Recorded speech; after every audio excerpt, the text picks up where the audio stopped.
Ya, ahí se inició la grabación.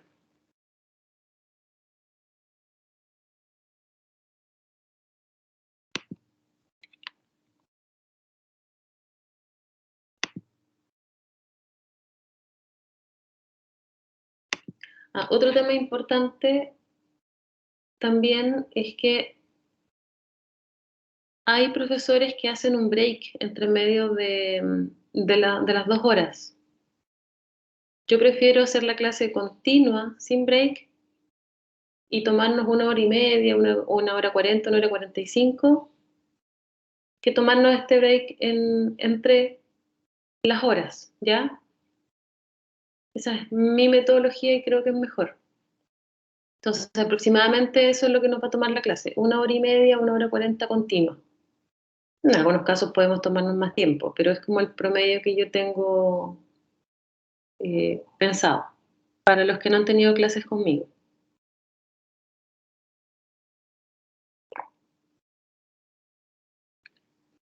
Por lo tanto, la clase aproximadamente terminaría cerca de las 2:30, ¿ya?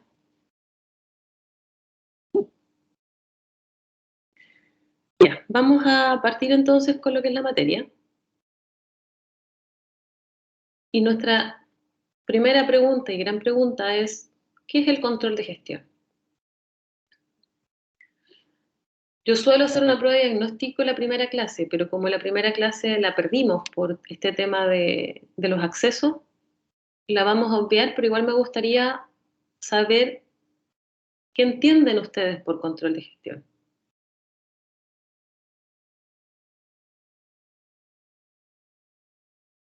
¿Qué es? ¿Qué es control, primero?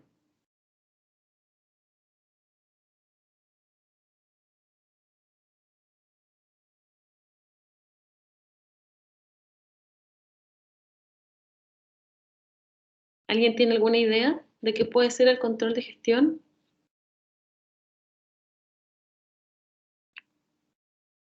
¿Para qué se utiliza?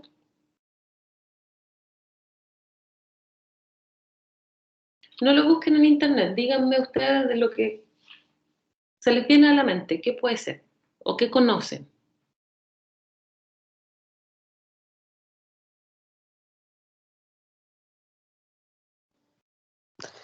Em, Pucha, yo antes, justo antes de la clase, o sea, no antes de la clase, sino que una semana atrás vi un libro que hablaba de control de gestión y más que nada era como una herramienta, un modelo que ayuda a la empresa como a ordenarse, como a ver para dónde van sus objetivos, y usaban indicadores. Por ejemplo, habían perspectiva, estaba la perspectiva del cliente, ¿de qué más? Estaba la perspectiva de los proveedores, y en cada perspectiva habían indicadores.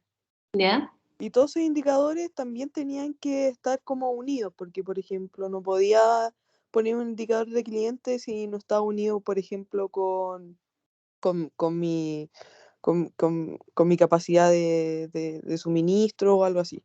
Ujú. Y también sabía que el Balance Scorecard es lo mismo que cuadro de mando integral, como eso es como es lo mismo, Sí, exacto. eso. Lo mismo. Muy bien, muchas gracias. ¿Quién más tiene alguna idea? ¿O revisó algo, vio algo, o cree de la guata que significa algo? Algo similar a lo que dijo mi compañera Javiera, que es como que entregan herramientas para poder dominar mejor todo de manera más clara y orientar hacia un norte como más, no sé, pero para la empresa y que todo sea más fácil también de manejar y controlar. Y cuando hablan de herramientas, ¿qué creen ustedes que son esas herramientas? ¿Cuáles son esas herramientas? No sé, quizá búsqueda de información, interpretación y también análisis estadístico, me imagino, no sé. Y cuando habla de control, ¿qué es lo que está controlando? ¿Creen ustedes? Mm, Los Si de procesos, el nombre, ¿Mm? ¿Los ¿Los procesos? procesos? Sí. De toda la organización.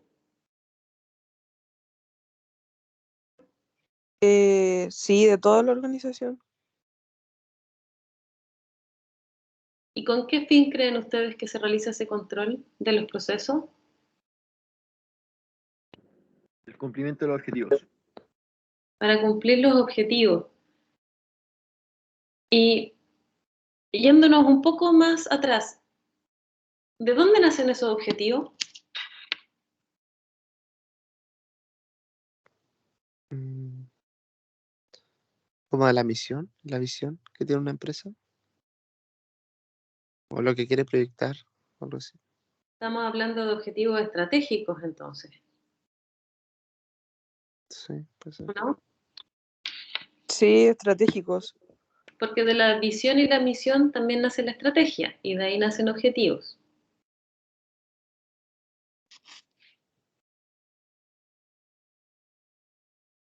¿Alguien más Sí, quiere como opinar? ¿Tiene alguna para opinión? subir, como para subir la rentabilidad, cosas así,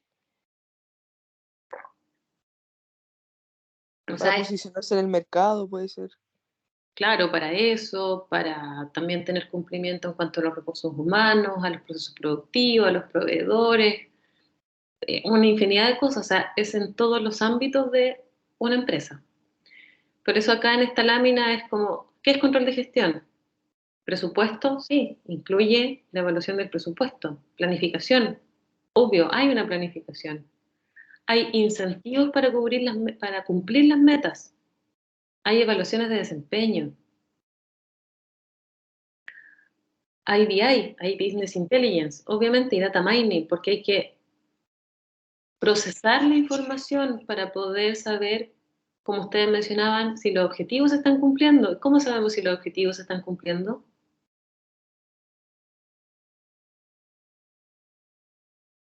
¿Cómo podemos medir si un objetivo se está cumpliendo?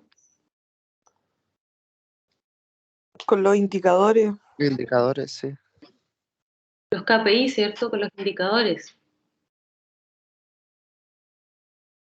Que es como el resumen al final del resultado, como que, Es una forma cuantificable de medir si estoy cumpliendo o no con mi meta.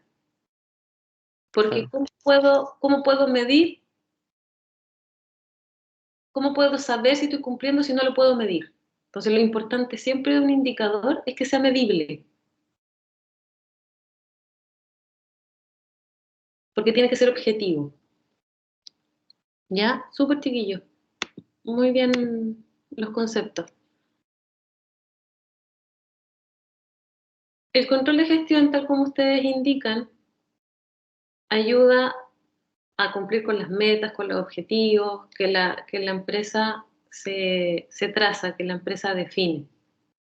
Por lo tanto, se ha hecho cada vez más importante dentro de lo que es las organizaciones, sobre todo también porque las empresas, los negocios, el mercado es sumamente dinámico y ha cambiado mucho junto también con lo que son las tecnologías de la información. Entonces, también la tecnología de la información lo que ha hecho es que ha cambiado todo lo que son los procesos productivos, todo lo que es la cadena de valor, y también lo que ha proporcionado es otra forma de hacer gestión, porque cuando hablamos de ERP, cuando hablamos de BI, cuando hablamos de data mining, estamos hablando de tecnología de la información, que nos permite procesar una mayor cantidad de datos y poder ir extrayendo esta información de saber si estamos o no cumpliendo y poder ejercer medidas de acción que nos lleven nuevamente al camino trazado y a la acción que nos va a llevar a cumplir con los objetivos propuestos. Por lo tanto, a través del control de gestión, lo que hace la organización es influir sobre todas sus unidades de negocio, sobre todas sus áreas, sobre todas las personas que trabajan en la organización, para asegurarse de que la estrategia definida se cumpla. ¿Y cómo se cumple esta estrategia? A través también entonces de los objetivos, como ustedes comentaron. Esto lo vamos a ir viendo más en detalle estamos en la parte más general de lo que es el concepto, ¿ya? Así que no se preocupen porque lo vamos a ir viendo ahí con más detención.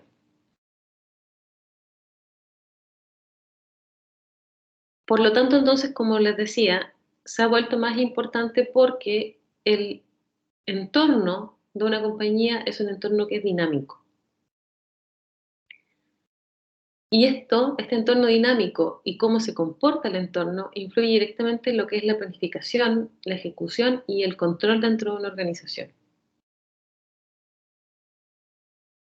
La empresa cuenta, como se ve en la figura, con un entorno propio, donde tenemos a los clientes, a los competidores, a los productos, a los proveedores, a los nuevos competidores que pueden entrar al mercado en el cual se desenvuelve esta empresa, pero también tenemos un entorno global, donde hay aspectos económicos, políticos, legales, tecnológicos, socioculturales que también influyen a las empresas. ¿Cómo creen ustedes que los cambios en el entorno, ya sea propio o global, afectan a la empresa y por lo tanto afectan al control de gestión? ¿Cómo podrían influir sobre la empresa y por lo tanto influir también en cómo se hace el control?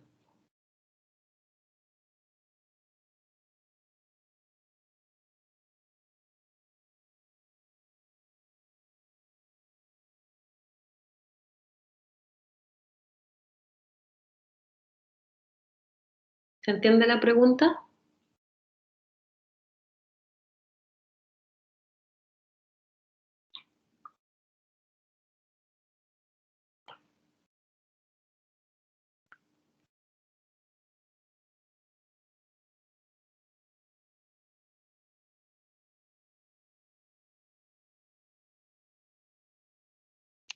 ¿Podría repetir, profe? Disculpen. No hay problema. Lo que les decía es que la empresa tiene un entorno propio y tiene un entorno global. Y este entorno es dinámico, o sea, afecta a lo que es la planificación, la ejecución y el control. Entonces, lo que yo les pregunto es, ¿cómo ustedes creen que los cambios en el entorno afectan a la organización y por lo tanto también afectan al control de gestión que se realiza dentro de la empresa? Quizá en el volumen de las ventas o de los clientes o inversores que tienen. Como que ahí veo que se relacionan como los productos con el económico y eso. Mira, por ejemplo, la pandemia. Pongamos el ejemplo de la pandemia. ¿En qué afectó dentro del entorno global la pandemia? Veamos, no sé, el aspecto económico directamente, ¿cierto? Y a ver, y veamos el político legal. En el político legal, por ejemplo, con las cuarentenas, hay empresas que ya no pudieron atender a público de forma presencial. Tuvieron que adaptar su negocio. ¿Y cómo lo adaptaron en ese caso? Por ejemplo, los restaurantes que tuvieron que cerrar y empezaron a vender comida a domicilio o con delivery. Hacer delivery, ¿cierto? Sí. Como tengo un cambio, como les decía, esto es dinámico y hubo este cambio, ya no tuve una atención presencial, sino que tuve que hacer delivery. ¿Qué cambio tuvo que hacer la empresa interno? Ya no opera de la misma forma. Quizá un cambio de personal, un cambio de administración también en insumos, eh, como todo eso. Pero Bueno, en vayamos, verdad cambia toda la gestión. Como cambia que, todo, ¿cierto? sí. Y si nos vamos más arriba, digámoslo así, veamos lo más general. ¿Qué es lo que tiene que cambiar? Si yo tenía definido que mi atención era en un restaurante, con público, con garzones, y esa era mi estrategia, y ahora lo que voy a hacer es que ya no tengo una atención física, ya no necesito garzones, porque voy a hacer delivery. ¿qué cambio como empresa? ¿Qué definición tengo que cambiar? Su estrategia, su visión. La gestión de su operación. Tengo que cambiar la estrategia, ¿cierto? Mm. Porque ya mi estrategia no es atender a cierta cantidad de público en tanto periodo de tiempo dentro de este espacio físico, bla, bla, bla, bla, bla. Ya esa no es mi estrategia ahora cambia porque tengo que adaptarme a una nueva condición de mercado. Y a lo mejor dentro de esa estrategia, mi estrategia es cerrar el restaurante y dedicarme solo a la venta por delivery. Y me ahorro los garzones y me ahorro a lo mejor un recepcionista y me ahorro arrendar un local. Entonces cambia todo mi modelo organizacional. Cambia, a lo mejor no va a cambiar tanto mi misión y mi visión, pero sí va a cambiar mi estrategia, van a cambiar mis objetivos y por ende van a cambiar mis metas, mis indicadores. ¿Se entiende?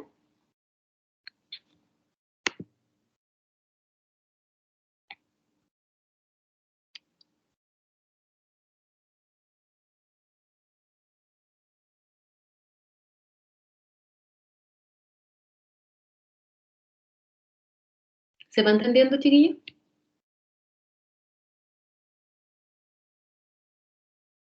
Sí, profe. Lo importante es que siempre hay que estar atento a las condiciones externas, a las condiciones del entorno global, porque hay que estar atento a las amenazas y a las ventajas que le puede proporcionar a la compañía. Y la empresa lo que tiene que hacer es ir adaptándose, ir cambiando su forma de operación de tal forma de que estos cambios generales, estos cambios externos, le afecten de la mejor forma posible. Porque el que no se adapta termina fracasando. Quizás hay muchas empresas que ustedes conocen que se fueron a quiebra porque no supieron adaptarse a tiempo a estos cambios. Cuando la empresa se adapta, entonces tiene que hacer estos cambios en su estrategia, en sus objetivos organizacionales y por lo tanto también lo que cambia es lo que ustedes mencionaban al principio, cambia la operación, cambia la forma en que realizan los procesos, en que realizan sus procedimientos, cambia el ambiente interno porque se tiene que alinear la empresa al cambio externo y estas oportunidades y amenazas que están en el ambiente externo.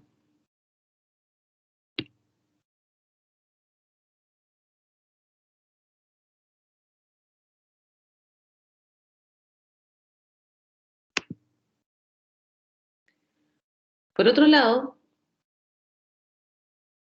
otro factor importante, como les decía, es que también con la tecnología y con los cambios en la dinámica de los negocios, la cadena de suministro también va cambiando. Con el Internet de las cosas, es mucho más fácil y más rápido, por ejemplo, poder abastecer de insumos o de productos de forma oportuna si esta tecnología está bien integrada y por lo tanto podría haber un abastecimiento mucho más rápido y alertas mucho más frecuentes de a lo mejor falta de algunos insumos, quiebras de stock. Entonces eso también ayuda a que la cadena de suministro sea mucho más efectiva. Por otro lado, también hay otros cambios en lo que es la cadena de suministro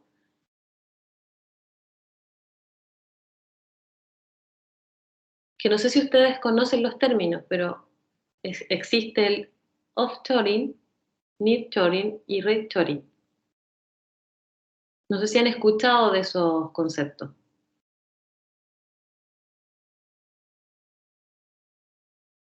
Yo no, profe, no los conocía.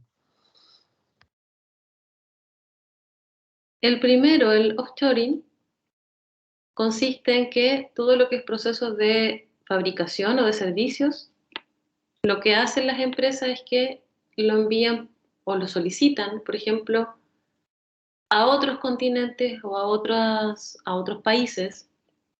Principalmente el offshoring es continente porque es una distancia muy grande entre el país de fabricación con el país que realiza la venta. Y esto principalmente para aprovechar los menores costos que hay en la localidad donde se movió la fabricación o el servicio.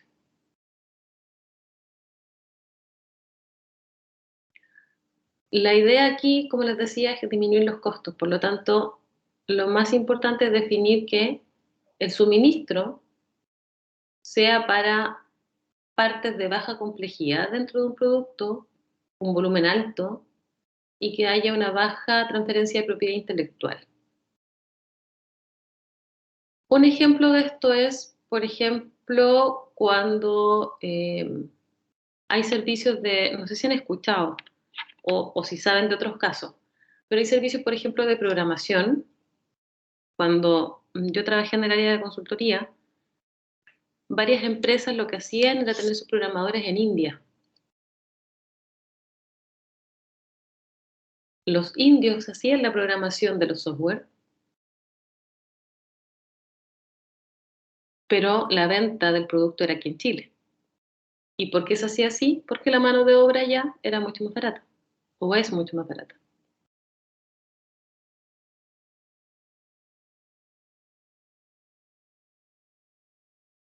No sé si ustedes saben de algún otro caso o les suena algún otro caso en que se haga este tipo de política.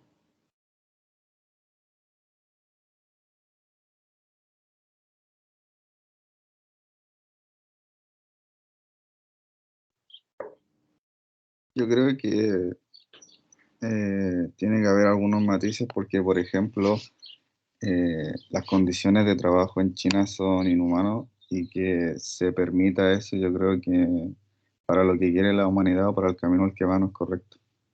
Además de que disminuye el crecimiento de cada país. Sí, claro. Las empresas lo que hacen es aprovechar esas condiciones para el propio beneficio de la compañía, más allá de las condiciones laborales o del costo laboral que esto implique. Entonces se aprovecha, por ejemplo, como dices tú también, el tema de China. O sea, hay muchas cosas que se fabrican, ahora casi todo se fabrica en China. Y se fabrica principalmente por eso, por una disminución de los costos. Y al disminuir los costos tienen mayores utilidades las empresas, o también pueden disminuir ellos los precios de venta. Eso.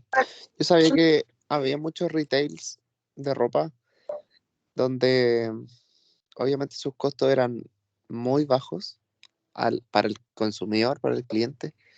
Entonces me puse a indagar un poco por qué era tan barato y la calidad no era tan mala, no era tan indicador el precio-calidad. Entonces, claro, llegué a eso, que los fabricantes, la mano de obra, eran incluso menores de edad y todo, como que las políticas no los protegían tanto, entonces las empresas se aprovechaban de eso para disminuir sus costos en mano de obra, en transporte, en todo. Claro, sí, efectivamente. No estamos diciendo que eso sea correcto, ojo, pero es algo que se hace y se hace desde hace un tiempo y cada vez más se externaliza estas producciones a países que son más baratos en cuanto a las condiciones laborales y mano de obra, o que también hay un tema de bajos costos en el salario y también de horas extras. También hay ahí un tema de exigencia en cuanto a la cantidad de horas laborales que algunos países trabajan.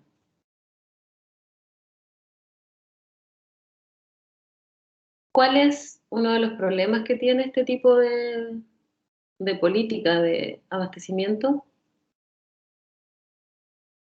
El problema cultural principalmente. Porque estamos trabajando nosotros, por ejemplo, con alguien de China, con alguien de India, ya tenemos barreras de idioma, además de todas las otras barreras culturales de del propio país, de cómo ellos se comportan, de cómo son, de cómo viven, que es diametralmente distinto. Los marcos legales, que es lo que estábamos hablando, también son diferentes. También la zona horaria.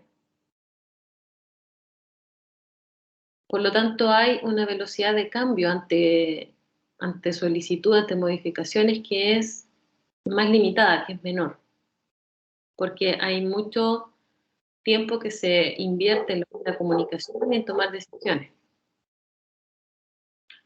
Otro tema ahí es que es difícil controlar estando también tan lejos, y hay veces en que también estos proveedores no tienen recursos como para tener un control tan exhaustivo del proceso.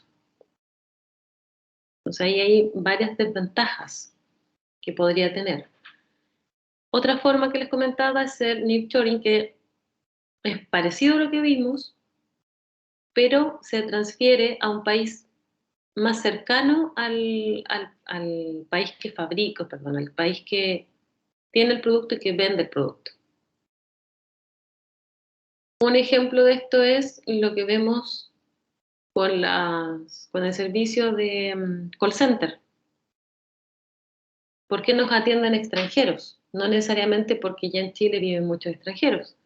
Es porque las compañías de telecomunicaciones tienen contratados call center en Colombia, en Perú. ¿Por qué? Porque es mucho más económico. Entonces externalizan el servicio, pero lo externalizan a países cercanos que les proporcionan un servicio a menor costo.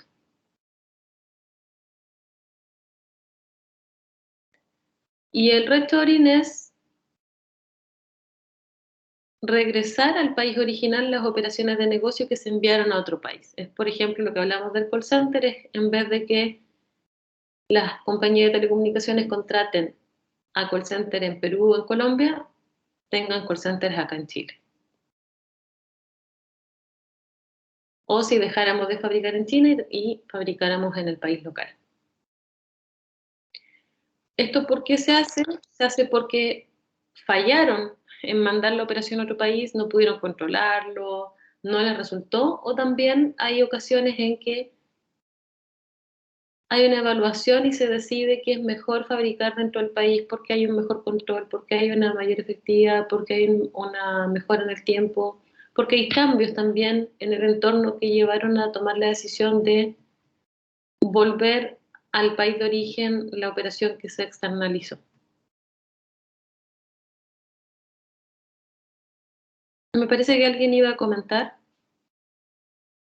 ¿o no?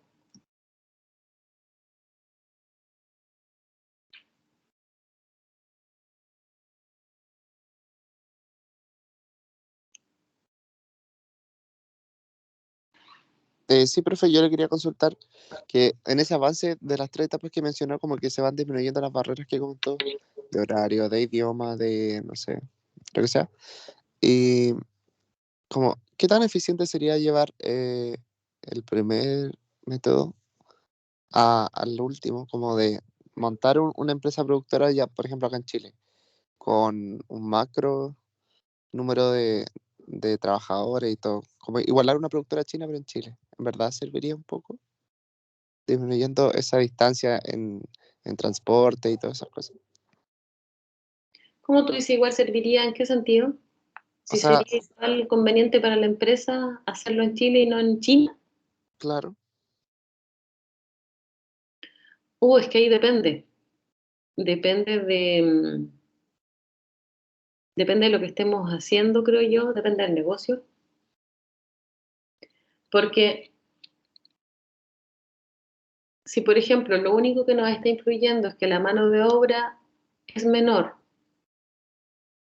pero nos está trayendo problemas en la comunicación, en los envíos, que finalmente es un costo mayor el cual estamos incurriendo, obviamente conviene traerlo. Aunque la mano de obra en Chile sea mayor, claro. sea más cara.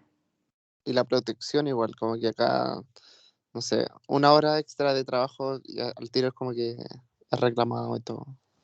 Claro, entonces depende mucho de, yo creo que ese es un análisis que hay que hacer en detalle para lo que estemos produciendo, para el servicio que estemos realizando. Por ejemplo, mira, veamos las mismas telco, las compañías de telecomunicaciones. Ujú. Es mucho más simple porque no tenemos un producto. Tenemos un Claro. servicio de un call center en Perú, por ejemplo, que es el que realiza las llamadas. Cobran más barato, tienen mejor condiciones de horas extras. ¿Cuál es el problema que pueden tener las compañías de telecomunicaciones con ese servicio? Em, ¿Cuáles son los principales reclamos de los clientes?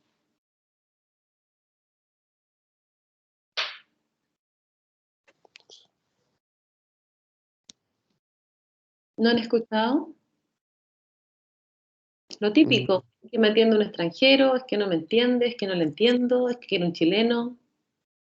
sí, es como un poco eso, pero yo creo que eso va, no sé si la palabra es como xenofobia del chileno, pero es la costumbre de que, o la negación a adaptarnos a otras culturas, no sé cómo. Claro, también puede ser eso. Porque en verdad, viendo la efectividad de la llamada, independiente del idioma, igual se cumple la función, solo que el chileno está molesto porque no era chileno. Como que raro eso. Ujú. Sí. Entonces, en base a eso, ¿hay alguna diferencia en que yo me traiga la producción, o bueno, el servicio a Chile? No, no habría mucho. Algunos clientes más satisfechos nomás, puede ser, Sí, pero con eso, un costo mucho mayor, porque no digamos que el servicio que entregan los extranjeros es malo, es un tema de apreciación en Chile. claro. Hay de todo en todos lados, obviamente, pero cuando yo trabajé en compañía de telecomunicaciones, los extranjeros eran mucho más trabajadores que los chilenos, mucho más dedicados. Ahí el tema principal era, en cuanto al control, por ejemplo, que el control no lo tienes tú porque está en otro país, entonces había que viajar cada cierto tiempo, había que incluir esos viajes dentro del presupuesto, que es un gasto no menor, para poder ir a controlar y a verificar en terreno cómo era la operación dentro de ese call center en ese país. O sea, esa era como la principal desventaja en cuanto a la operación, pero en cuanto al servicio no. Ahora, también lo que hicieron o lo que hacen algunas compañías de telecomunicaciones es que, por ejemplo, a los clientes que son más sensibles y que a lo mejor también reportan mayores ingresos, ellos lo que hacen es que hay un call center chileno que atiende a ese tipo de clientes, un call center pequeñito.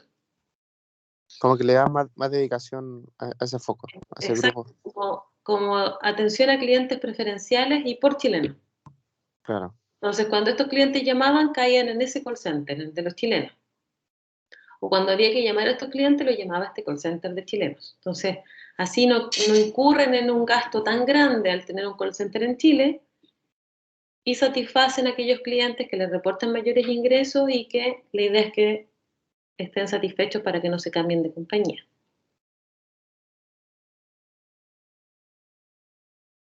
Entonces ahí como les decía, hay cosas que ir evaluando en detalle dependiendo de la industria en la que estemos, del producto al que estemos hablando. claro, sí, entiendo. Entonces, una evaluación que cada empresa tiene que ir haciendo dentro también de sus recursos. Claro, de su realidad, de lo que quieren producir o... Exacto, exacto. Entiendo. Gracias, profe, por aclarar. No, no hay problema. Ustedes pregunten nomás si esa es la idea. Entonces, en la cadena de suministro, como les decía, como está cambiando, también hay temas adicionales, como por ejemplo la globalización, que afecta, porque hay nuevos mercados a los cuales podemos llegar, hay otras regulaciones, hay más competencia en costos, en precios. Los clientes cada vez son más exigentes, quieren un menor precio y un mejor servicio. También lo que hablamos de deslocalización, que en los casos que les mencioné, dentro de ellos, más que deslocalización del sector, está lo que es el outsourcing, que es contratar este servicio externo a otra empresa que tiene las habilidades, la capacidad personal, que pueda realizar mejor esta función. Que en general las empresas lo que hacen es externalizar sus servicios. Esto me imagino que ustedes, esto ya es más conocido por ustedes, ¿cierto? El outsourcing.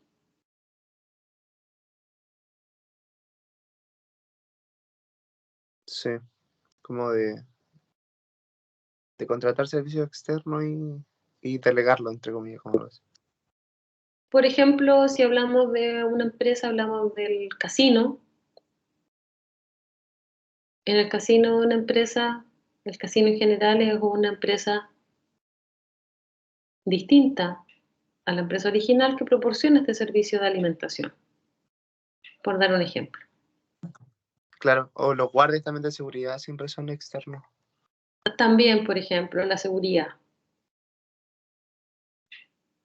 Entonces, de esta forma, lo que se hace es entregarle este proceso, esta funcionalidad a una empresa que es más experta, a la cual se le paga, y también de alguna forma lo que se hace es simplificar también el control, porque si no, de otra forma la empresa tendría que estar preocupada de la fabricación, del recurso humano, de la alimentación, de los guardias, entonces también se vuelve un aspecto que es más inmanejable. Entonces, de esa forma lo que se hace es comunicarse con una persona y encargarle a esta empresa que realice este servicio de alimentación, que realice este servicio de seguridad, confiar en que lo está haciendo, y en el caso que no cumpla, lo que se hace generalmente es cambiar de empresa y terminar el contrato. Entonces, la empresa contratada es la que tiene que cumplir con los indicadores y con los objetivos que se establece y con el contrato que se define. También hay un mayor lanzamiento de nuevos productos, por lo tanto también esto hace que cambie lo que es la dinámica de las compañías. Hay mayores canales de venta y distribución, y todo lo que es la distribución y el aprovisionamiento se hace dentro de Chile, al mundo, con este tema de la globalización. Todo ha ido cambiando de forma mucho más rápida. Entonces, por ejemplo, acá hay un ejemplo, para la redundancia, de lo que es la globalización de la cadena de suministro, que es lo que hablábamos, hacer partes, por ejemplo, aquí lo hace HP en China. Entonces hacen la producción en China y esto es enviado después a Estados Unidos.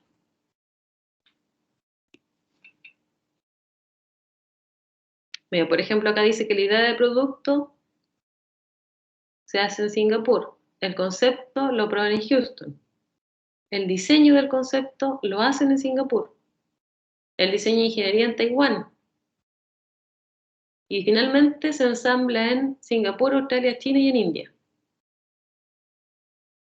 Entonces acá tenemos un ejemplo más extremo de lo que es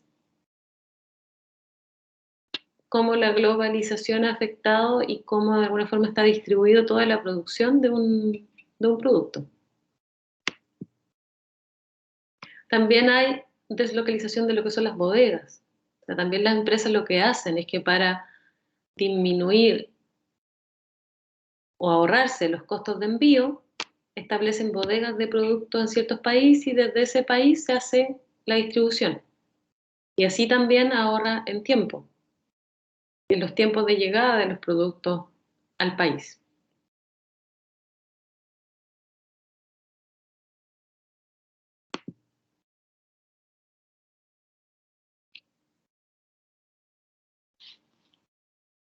En base a lo que hemos visto entonces, ¿cuáles serían los principales objetivos del control de gestión? Asegurarse entonces que la organización y los resultados que va obteniendo la organización en cada una de sus áreas estén orientados de acuerdo a lo que son a lo que es la estrategia, los objetivos estratégicos y la planificación. Recuerden que hay una planificación también, y la planificación se hace en base a la estrategia y a los objetivos estratégicos. También el control de gestión tiene una relación directa con el cambiante entorno externo y con las capacidades y limitaciones de la propia organización para adaptarse a este entorno cambiante. Es lo que hablábamos hace un rato.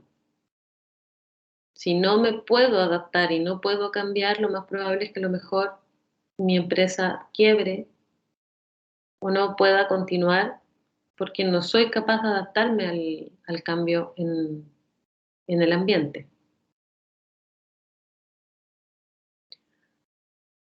No sé si ustedes conocen el caso, lo vimos, no sé si acá hay algunos alumnos que lo hayan visto conmigo en marketing, que vimos el caso de Samsung y Sony. Cómo Samsung llegó a tomar el liderazgo que tenía Sony, o que tuvo Sony por mucho tiempo en cuanto a los artefactos tecnológicos. Y ahí en ese caso tenemos un ejemplo de cómo Samsung aprovechó los cambios de la tecnología y se supo adaptar y ser más flexible, y Sony se quedó. Se quedó, no vio los cambios en el entorno, no vio este competidor que era pequeño en algún minuto y que estaba tomando fuerza, y nunca más recuperó el liderazgo en ese ámbito. Se fue quedando atrás y no se supo adaptar y no supo cambiar y no fue flexible. Ahí tenemos un ejemplo de falta de flexibilidad. No sé si lo conocen o se acuerdan a lo mejor de otro caso en que ustedes conozcan que pasó algo similar. Profe, pero en ese caso, ¿fue un mejor marketing de Samsung o simplemente Sony no llegó a la altura de Samsung en términos de su proceso, de la tecnología que hizo, como de la Sí, calidad? ¿O fue claro. solo marketing de Samsung que le ganó a Sony? No, mira. Bueno, veamos el marketing. No, recuerden que el marketing no es solo la publicidad, la promoción que hago, cómo me vendo. Recuerden que no es solo eso. El primer punto, el gran cambio que hizo Samsung no fue solamente en ese aspecto, fue en el aspecto de que cambió todos sus procesos, sus procedimientos, empezó a invertir más en tecnología, en investigación, en adelantarse, de acuerdo a la tecnología existente, en ir adelantándose a crear cosas que ellos pensaron que el cliente podía querer, adelantarse a las necesidades de los clientes, fueron más visionarios. Por lo tanto, el problema que tuvo Sony ahí se fue quedando. ¿En qué sentido? En que no aprovechó la tecnología existente, en que no cambió sus procesos, en que no hizo este cambio a nivel organizacional para adaptarse, para cambiar esta estrategia y adaptarse a las nuevas condiciones del mercado y al competidor que tenía en ese minuto, que era Samsung. Entonces fue un cambio, tenía que hacer un cambio mucho más amplio, porque Samsung hizo un cambio mucho más amplio, hizo un cambio a nivel global, como te decía, a nivel de estrategia. Y ese mismo cambio el que debió haber hecho Sony, haber modificado su estrategia, enfocándose a los cambios tecnológicos, enfocándose a las nuevas necesidades que podía tener el cliente, como te decía, adelantándose a la necesidad de los clientes, porque si es algo que vimos en marketing, es que a veces el cliente no sabe qué es lo que quiere. O sea, si a nosotros nos hubiesen preguntado en algún minuto si queríamos este teléfono inteligente que tenemos ahora, a lo mejor ninguno de nosotros lo hubiese visualizado. A lo mejor ni siquiera lo hubiésemos pensado como algo posible y factible de hacer en algún minuto. Entonces, Profe, eso, y también, ¿sí? como que también Samsung, como usted dice, fue más visionario y se fue adaptando a las necesidades, porque ambas marcas eran como líderes en tecnología como más mecánica o algo así, por decir, no sé, antiguamente se vendían como equipos de música y esas cosas, televisores grandes, etcétera. Claro, como lo Pero más ahora, tradicional que conocíamos. claro, y ahora la tecnología de Samsung es muy digital, es muy rápida, inteligente. Entonces, como que ellos fueron avanzando y también viendo competidores más grandes, yo siento como que llegaron a la altura de Apple y todo eso, como que, Claro, ellos buscaron, en el caso de los celulares, por ejemplo, era sacar a Apple del liderazgo. claro. Y lo lograron igual, Al parecer sí. sí. Entonces se fueron tecnologizando de alguna forma mucho más rápido, aprovechando lo que es el Internet de las cosas.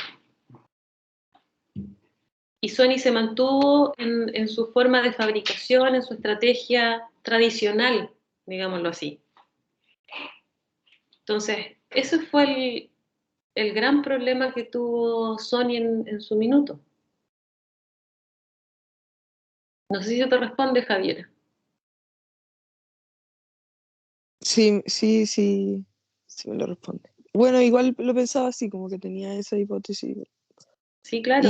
Y es verdad que el marketing no es solo promoción, pues sí, también es como Es- todo, porque el marketing nace de la estrategia.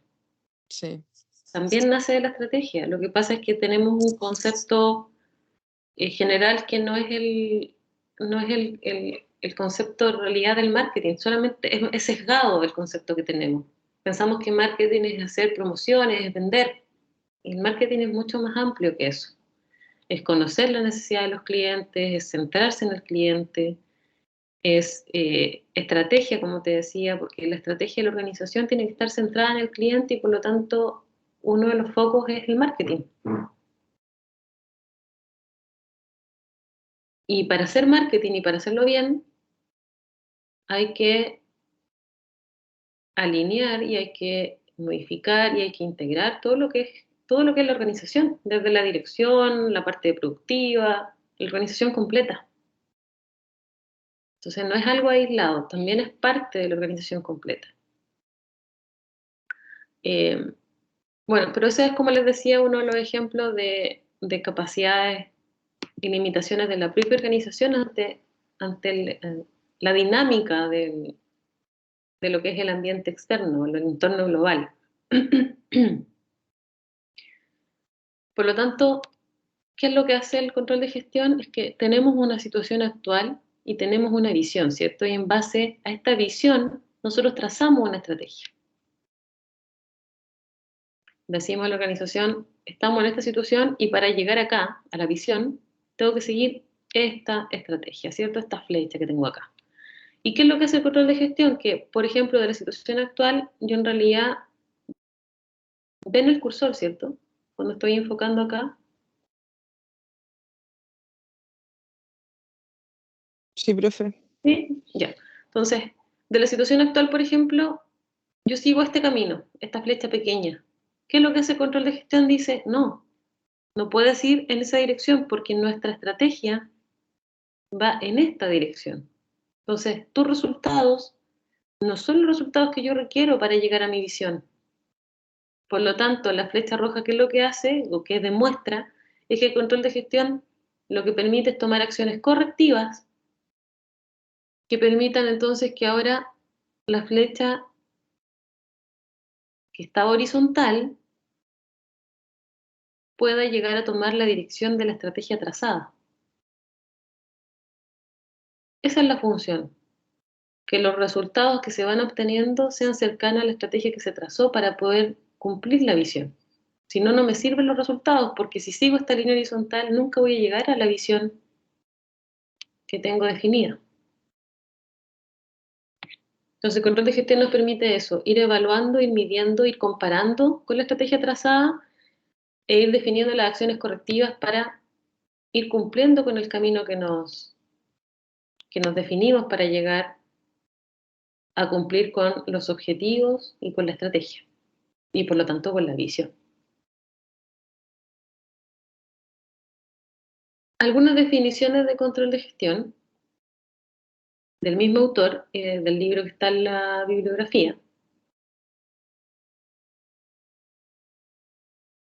En el año 1965, Anthony definía el control de gestión como el proceso por medio del cual la dirección se asegura que los recursos son obtenidos y empleados eficaz y eficientemente en el logro de los objetivos de la organización.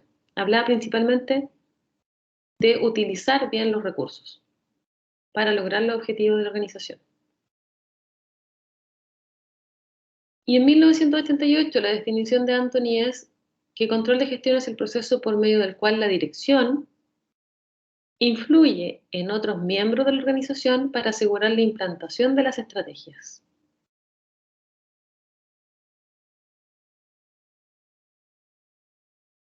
¿Qué diferencia clara ven ustedes ahí y por qué creen que existe este cambio?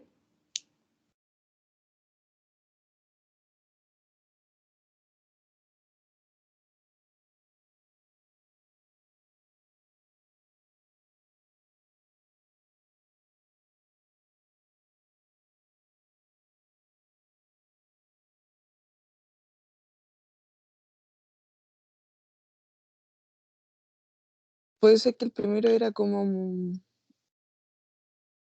como Primero, algo más, como más más, autoritario.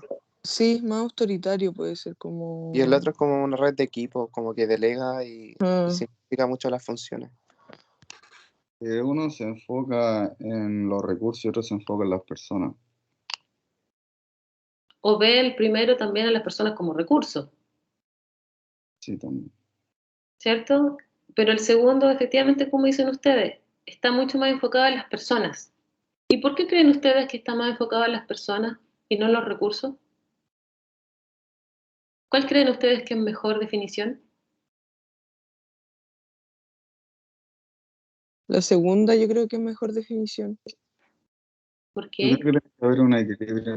Disculpa.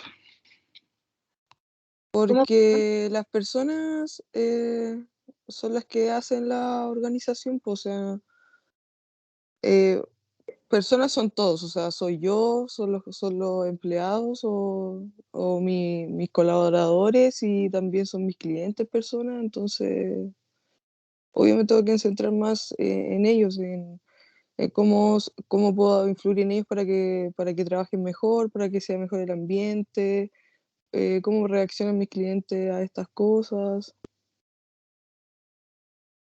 como más de personas, como algo, una organización como más humanizada puede ser. Ujú, sí. Gerardo, tú ibas a opinar también. Yo creo que tiene que haber un equilibrio entre las dos. Yo creo que enfocarse en una sola no no es muy viable porque a fin de cuentas, si bien las personas son muchísimo más importantes que los recursos, si descuidamos un poco los recursos, no le damos el cuidado suficiente, igual nos puede costar caro. ¿Y quién administra los recursos, Gerardo? El ¿Quién conjunto de personas, administra una o una mala utilización? las mismas personas que componen la empresa. Por eso a lo mejor la segunda definición se está centrando en los miembros de la organización, ¿o no? Sí, sí, sí, lo vemos, sí, sí. Claro, porque, por ejemplo, mira, si yo trabajo en el área de producción, donde ahí tengo recursos físicos, si yo trabajo en el área de producción y estoy motivada y la dirección influye en mí de tal forma que yo quiero cumplir con mi objetivo, debería yo hacer un buen uso de mis recursos, de los insumos, sacar buenos productos.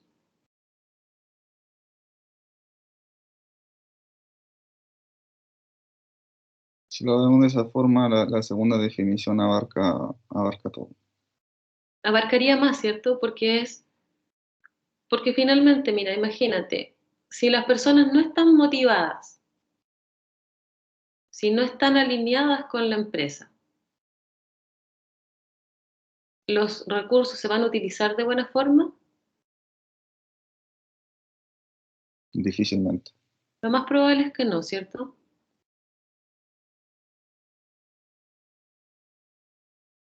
Por lo tanto, lo importante es principalmente las personas, porque somos las personas las que componemos la organización, somos las personas las que trabajamos en equipo, somos las personas las que hacemos un buen o un mal uso de los recursos. Ahora, efectivamente, como dices tú, también hay otros factores que pueden ser que utilicemos mal los recursos, o sea, si hay maquinaria que está mal programada o que tiene mucho desecho o que hay a lo mejor un proceso productivo, un procedimiento que tenemos definido y que tiene mucho desperdicio. Obviamente ahí hay temas que son anexos a la motivación que pueda tener yo o no como trabajador. Por lo tanto, igual hay que tener ojo sobre eso, igual hay que tener ojo sobre cómo estamos realizando nuestro proceso, cómo lo tenemos definido. Aquí hay mucho de lo que se hace de Lean Six Sigma, no sé si lo ubican.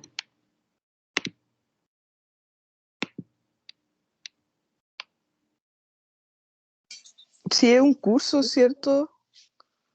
Claro, una Como... metodología. ¿Ah?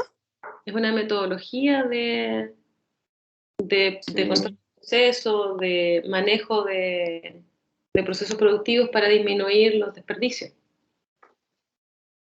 Sí, yo trabajaba en una empresa que hacía capacitaciones y siempre hacían ese curso a las empresas, siempre tenían ese curso de Lean Sigma.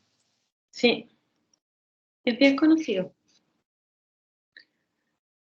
Entonces, en base a las personas, en base a los miembros de la organización, lo que debe hacer principalmente el control de gestión es que las personas se alineen con los objetivos organizacionales, es decir, que los objetivos que las personas tengan, objetivos personales, estén alineados con los objetivos organizacionales. Ese es como el foco, eso es lo que se busca. ¿Para qué? Para que trabajemos motivados, es decir, que podamos cumplir nuestro objetivo y por lo tanto al cumplir nuestro objetivo podamos cumplir con los objetivos de la organización. O, en último caso, como dice acá el texto, que no estimule a que los empleados actúen en contra de los intereses de la organización.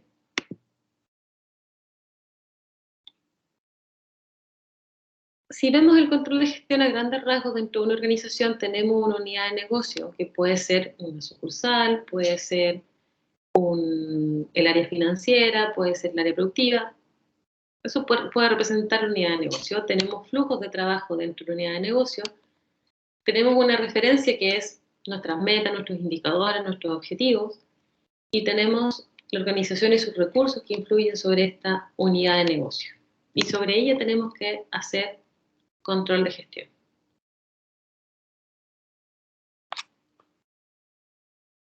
¿Cuáles serían los elementos básicos de un sistema de control? Estamos hablando de control de forma general, no de control de gestión dentro de una organización. ¿Pero qué sería un control? Si vemos el esquema, tenemos la entidad que queremos controlar.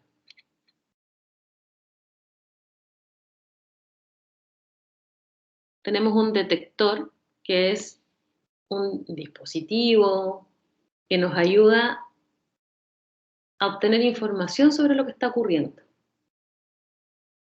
¿ya? Sobre lo que estamos controlando. Esto nos permite ir obteniendo esta información. ¿Qué es lo que está pasando? Nos entrega un reporte de eso. Tenemos un medio de control, es decir, tenemos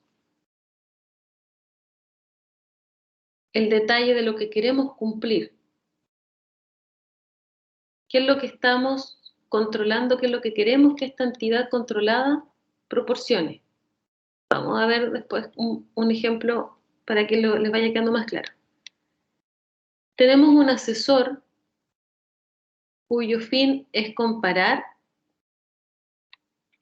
la información que capta el detector con la norma, con lo que establece el medio de control. Y en base a esta comparación, actúa un efector que modifica el comportamiento de la entidad controlada si es que se requiere, si es que no está cumpliendo con la norma. Entonces, un detector o sensor es el elemento que mide lo que sucede a cada momento en el proceso que estamos controlando. El evaluador lo que hace es comparar con alguna norma lo que debería suceder. Un efector, que también se llama realimentación, modifica el comportamiento en el proceso si el asesor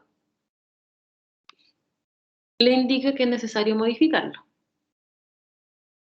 Y tenemos una red de comunicaciones que transmite la información entre el detector y el asesor y entre el asesor y el efector, que permite que se comuniquen todos ellos.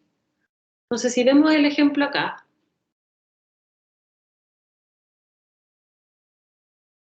tenemos un termostato, donde en el termostato tenemos componentes como un termómetro, que sería, por ejemplo, el detector, y que está midiendo la temperatura en un lugar. El asesor, en este caso, va a comparar la temperatura actual con la norma de cuál debería ser la temperatura. Es, por ejemplo, si tuviéramos un aire acondicionado. En el aire acondicionado, por ejemplo, nosotros podemos decir, quiero que el aire acondicionado funcione, por ejemplo, a, no sé, 24 grados Celsius. Por lo tanto, el termómetro del detector lo que está haciendo es midiendo la temperatura, ¿cierto? A ver, ¿estamos a 24 o no? Estamos a 22, estamos a 25. Va midiendo todo el tiempo. Y el asesor entonces va comparando y va diciendo, a ver, si el termostato midió 22 y a mí la norma o lo que yo quiero me dice que tiene que ser 24.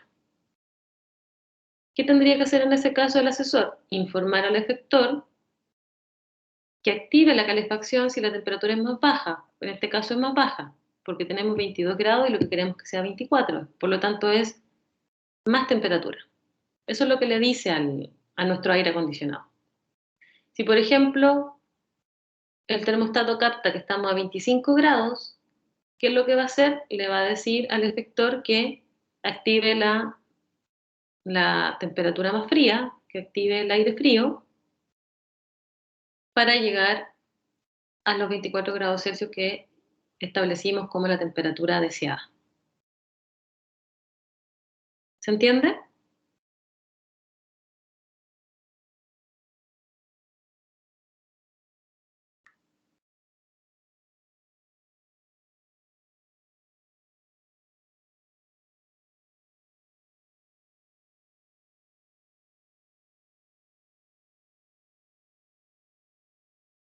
Sí, ¿Por qué, profe. por qué este ejemplo del control? Porque de alguna forma el control de gestión hace esto mismo. Mide los resultados de nuestros procesos. Los mide todo el tiempo. Los compara con la norma, es decir, con nuestras metas o con nuestros indicadores. Cuando nosotros definimos indicadores, no solo establecimos el nombre y cómo se calcula, sino que lo que decimos es el indicador, por ejemplo, satisfacción del cliente que yo espero para este semestre o para este año es de un 95%.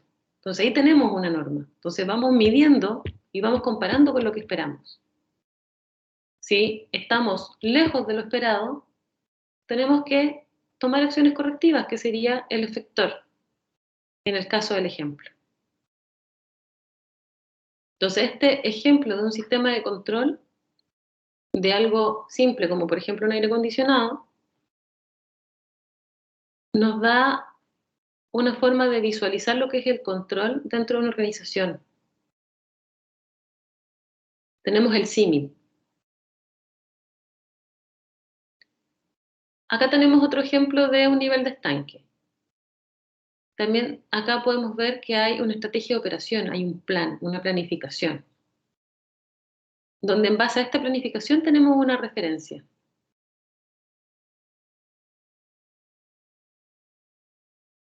¿Y qué vamos haciendo? Vamos midiendo el resultado, vamos midiendo el nivel del estanque y lo vamos evaluando, lo vamos comparando con esta referencia, con lo que planificamos.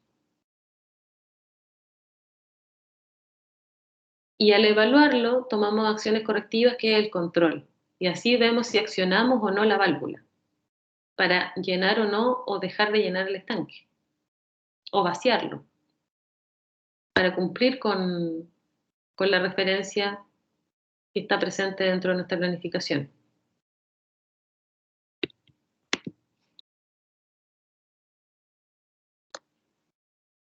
¿Cómo se vería esto mismo pero en una empresa? Tenemos nuestra estrategia. Y nuestra estrategia nos proporciona una planificación.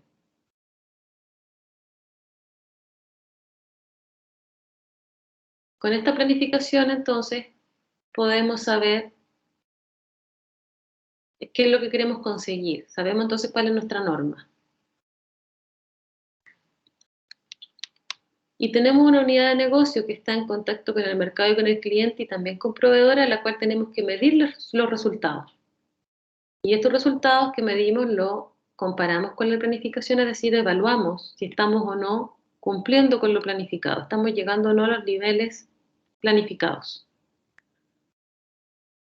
Si estamos cumpliendo, seguimos haciendo lo mismo porque lo estamos haciendo bien. Si no, tenemos que decidir acciones correctivas que deben aplicarse a la unidad de negocio de tal forma de que los resultados que se obtengan sí cumplan con lo planificado.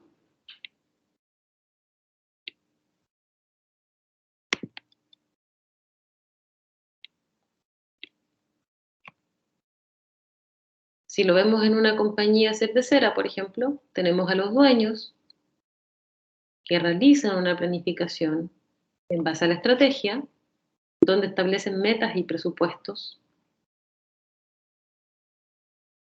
Tenemos a la compañía que tiene acá la venta de sus productos a los clientes y tiene también un contacto con proveedores, a la cual medimos resultados, los comparamos con la planificación, con las metas y el presupuesto y por lo tanto evaluamos si la gestión de la compañía está cumpliendo con lo planificado. Y tal cual vimos en los ejemplos anteriores, si esta evaluación es positiva, es decir, estamos cumpliendo, vamos bien en relación a lo planificado, a las metas y el presupuesto, nos mantenemos haciendo lo mismo y si no estamos cumpliendo, tenemos que tomar acciones correctivas para que los resultados que se obtengan luego de una siguiente medición sí estén de acuerdo a lo planificado y en lo presupuestado. Y esto, esa acción, se replica y se replica, la estamos viendo a nivel de directorio, se replica para el área de ventas, para el área de finanzas, para el área de producción, para la elaboración, para el embotellado, etc. O sea, para cada una de las unidades de negocio con la cual cuenta nuestra empresa.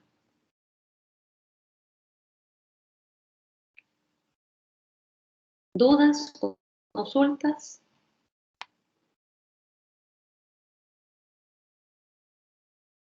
Sí, profe, en esa parte de la producción entonces, si algo pasa mal, la producción se tiene que encargar del embotellado y la elaboración, pues ellos planifican en esas áreas, ¿o no? ¿En esta gráfica dices tú? Sí.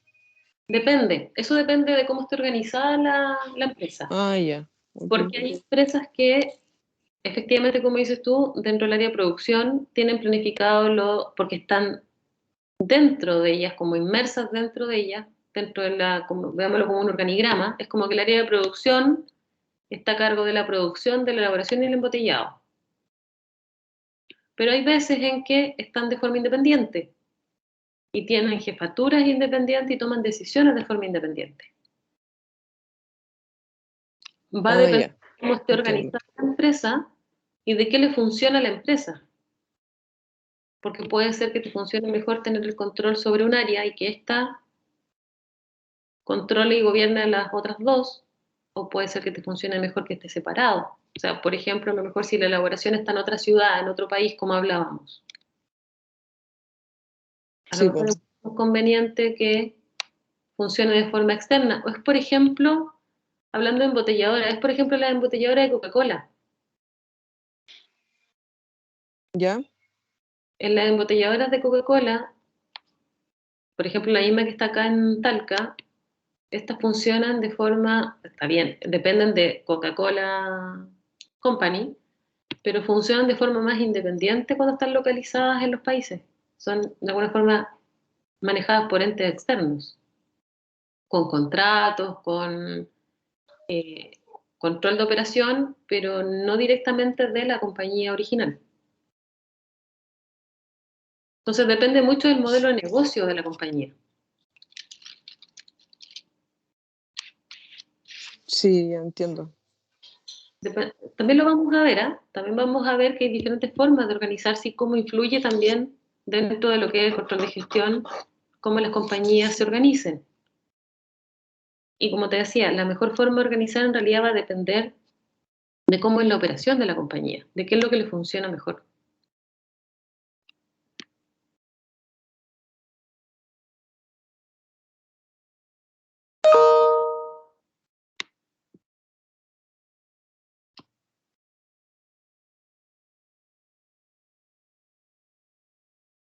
Cuando hablamos de estrategia, planificación, tenemos entonces que todo parte de la misión. Misión, visión, estrategia, de ahí se van estableciendo metas, un plan de trabajo y esto se lleva a la operación. Por lo tanto, se pueden distinguir niveles dentro de la operación de una organización, donde tenemos niveles estratégicos, niveles tácticos, niveles operacionales.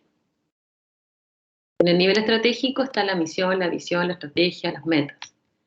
En el nivel táctico ya está el plan, la planificación, el presupuesto. En el nivel operacional ya está la operación, tal cual como su nombre lo indica. Y por lo tanto, así como tenemos niveles, también tenemos distintos tipos de controles. Tenemos un control estratégico, que está principalmente orientado a los niveles estratégico y táctico, y tenemos un control táctico, que está orientado al nivel táctico y al nivel operacional.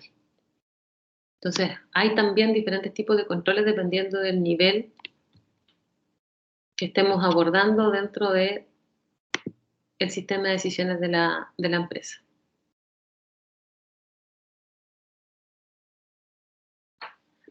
Vamos a hacer una diferencia entre lo que es la definición de control de gestión y lo que se entiende por sistema de control de gestión. El control de gestión es el proceso a través del cual se busca conducir a la organización en la dirección de la estrategia y en pos de las metas definidas, que es lo que hemos conversado. Y el sistema de control de gestión sería el conjunto de definiciones, prácticas, procedimientos y herramientas que nos permiten organizar y soportar el proceso de control de gestión de forma más estructurada y en base a una base, para la redundancia, objetiva y cuantitativa. Entonces esa es la diferencia entre ambos. El sistema de control de gestión es mucho más amplio porque incluye todo lo necesario, todas las herramientas, los procedimientos, las prácticas, las definiciones que van a permitir o nos van a poder facilitar ejercer el control de gestión dentro de una organización.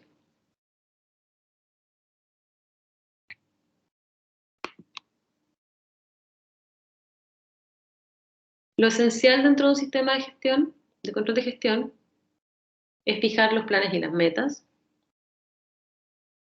Tenemos que obtener y procesar información, como hablamos en la primera de las láminas, donde hablamos de data mining, de BI, de procesar una mayor cantidad de datos, porque lo importante es tener la información de lo que está sucediendo, poder procesarla para poder evaluar si estamos o no cumpliendo y también para saber dónde tenemos que tomar acciones correctivas. Entonces necesitamos obtener y procesar una mayor cantidad de información.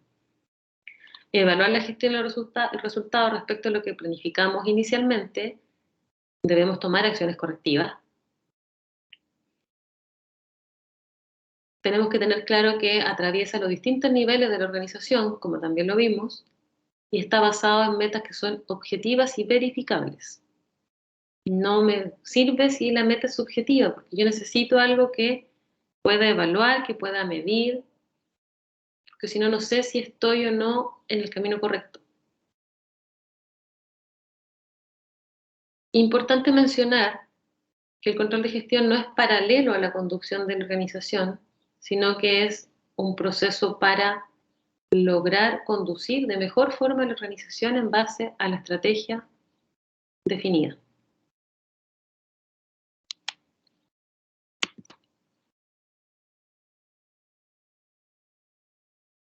¿Qué se busca? Cambiar la forma en que se estructura la gestión de una empresa e integrarla con la conducción de la empresa. Se busca que actúen de forma conjunta.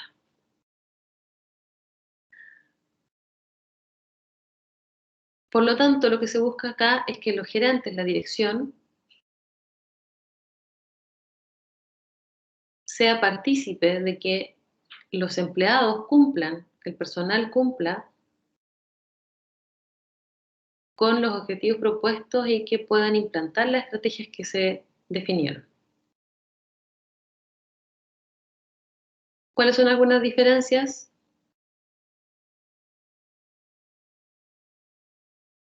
El estándar no está predeterminado, sino que más bien el proceso de control de gestión es el resultado de una planeación.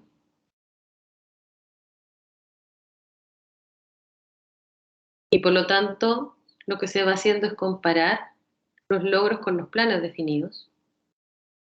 Siempre el proceso de control requiere planear.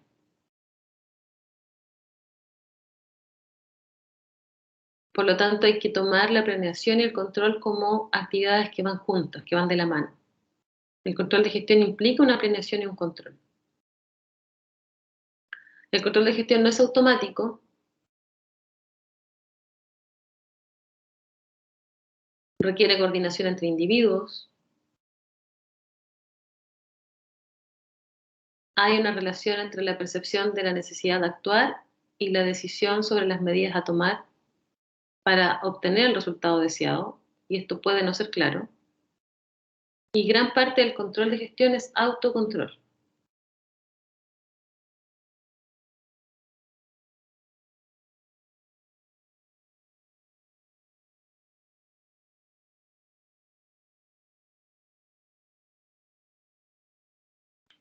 ¿Cuáles son las bases de la gestión organizacional? La planificación, la organización y la asignación de los recursos, la operación, la dirección y el control.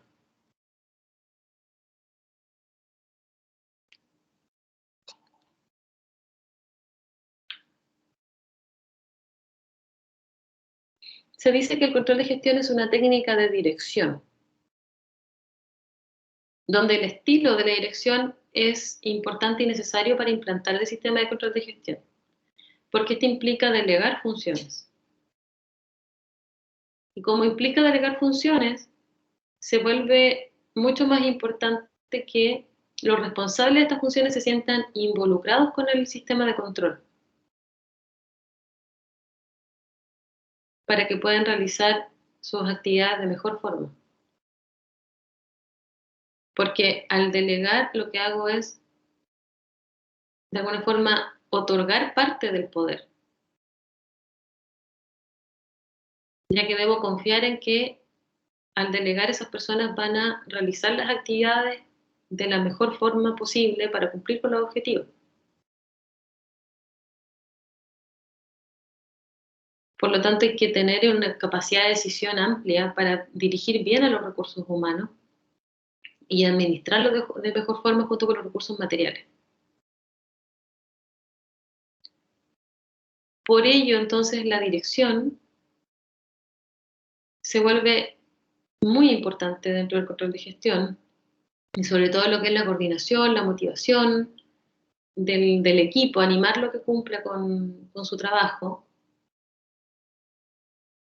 que sea un grupo que sea coordinado, un grupo dirigido, fomentar el trabajo en equipo, y que se especialice en la gestión y la toma de decisiones del área en la cual es responsable. Dentro de esto, entonces, debe establecer los objetivos a todos los niveles de responsabilidad de la empresa. Debe cuantificar estos objetivos a través de un presupuesto económico, controlar y evaluar periódicamente el cumplimiento de estos objetivos y tomar las acciones correctoras oportunas.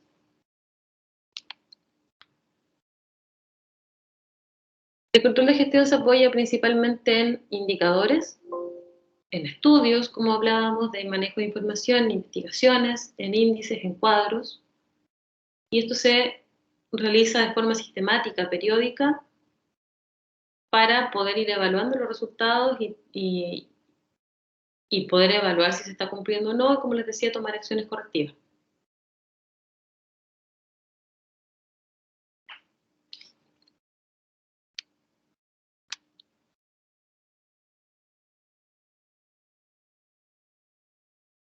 Por lo tanto, entonces, un sistema de control de gestión es una técnica de dirección, y se dice que es una técnica porque está compuesto por un conjunto de procedimientos, métodos y formas que soportan el sistema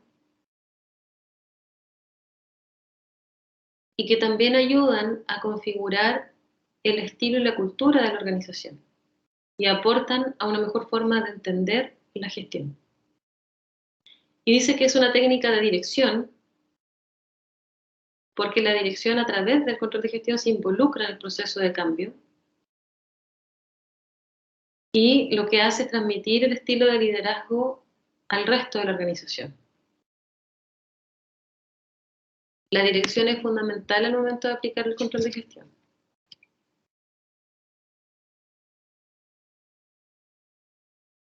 Gestión lo hacemos todos. Todos controlamos, todos estamos gestionando, sin necesariamente tener indicadores, pero en general lo estamos haciendo. Siempre estamos controlando el rumbo de hacia dónde vamos, cómo lo hacemos y si estamos o no bien enfocados en lo que tenemos propuesto o en las metas que nos trazamos. La diferencia, el control de gestión lo que busca es sistematizar estos datos para poder ordenar la información, para definir cursos de acción que permitan destacar las fortalezas y disminuir las debilidades. ¿Por qué es importante controlar? Porque si no controlamos, no medimos, no planificamos, no podemos saber si estamos siendo o no efectivos, si estamos o no cumpliendo con lo que queremos. Y si no sabemos si estamos cumpliendo, si estamos siendo efectivos, no vamos a tener la certeza de que vamos en el camino correcto hacia las metas trazadas.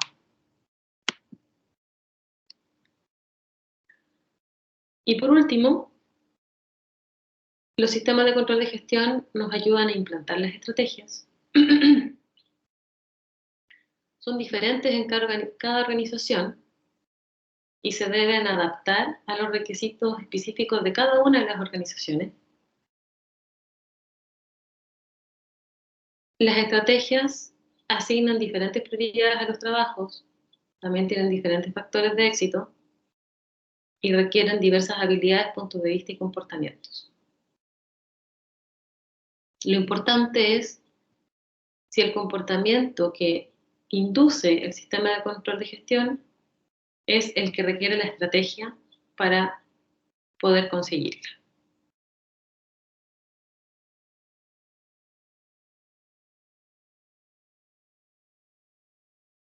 Con eso terminamos la clase de hoy, chiquillos. No sé si tienen alguna duda o consulta.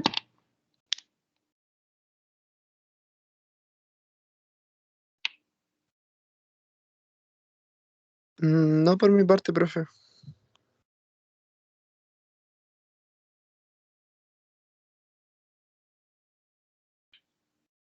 Me quedo entonces con la tarea de proponer los miércoles como fecha para las pruebas para conversarlo con la sección 2 y ahí les comento el lunes. Ya, profe. Recuerden que el lunes les voy a pasar lista de asistencia al inicio de la clase ya para que se conecten de forma puntual. Ok. Ojalá se pueda acomodar ahí el horario para las pruebas. Sí, ojalá, porque a mí me interesa que lo hagamos en el mismo bloque de los dos grupos.